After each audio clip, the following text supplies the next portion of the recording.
actually, let's really quick, we'll just look at exercise 5's usage and see the problem that PropGetter solves. So why is this not enough? Well, what would happen if I were to say, all right, so this button, I want it to be a toggle button, but I also have like analytics, and I want to track whenever the user clicks on this button. So I'm going to add an on click equals this dot, or here we'll do just console log click. Okay, we'll save that. We'll go over here, and we're getting that. Oh, wait, what? Oh, it's because I'm not clicking the right one. I was like doing the opposite of what I thought it was going to do. Yeah, so we're getting the click. Awesome, but it's not toggling anymore. So who wants to volunteer the answer? Why did this happen? You're overriding that. Yeah, I'm overriding the prompt that I'm getting from toggler prompts. Okay, simple fix. We'll just move that down. And there we go. I'm toggling, sweet. Oh wait, but my analytics aren't working anymore. I did the opposite problem.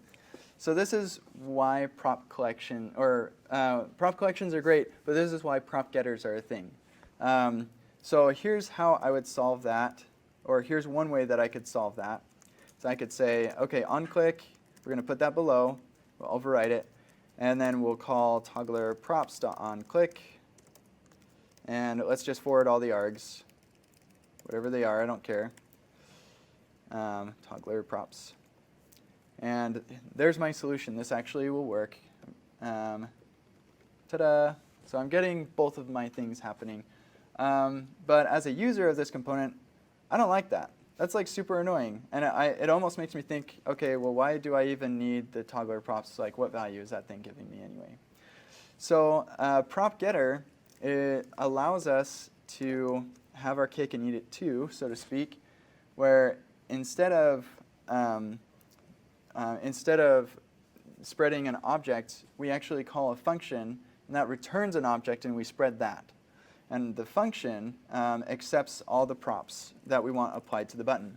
And then that function's job is to compose those props together so that at the end result, what we're spreading across the button are the props that should be applied. And so the function can be in charge of applying the on-click, both the custom on-click or on-button click, as well as a on-click or the toggle function that it needs.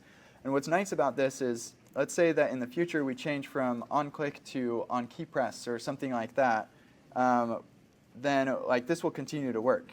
And the consumer of the API doesn't need to know the implementation details of what's happening under the hood. Whereas in this case, if we change it from on-click to on-key press, now they have to go update their code to make that work. So that is toggler props, or that is prop getters.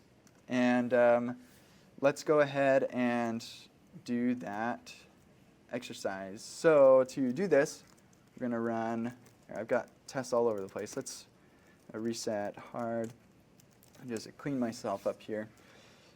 And we'll run, we'll comment this out, comment this in, run npm t to run the tests. And let's, oh, by the way, sometimes you'll see this giant red wall of text, and I'm sorry, blame JS DOM. But yeah, we're getting a type error because get toggler props is not a function. You're supposed to make it. Okay, let's do that.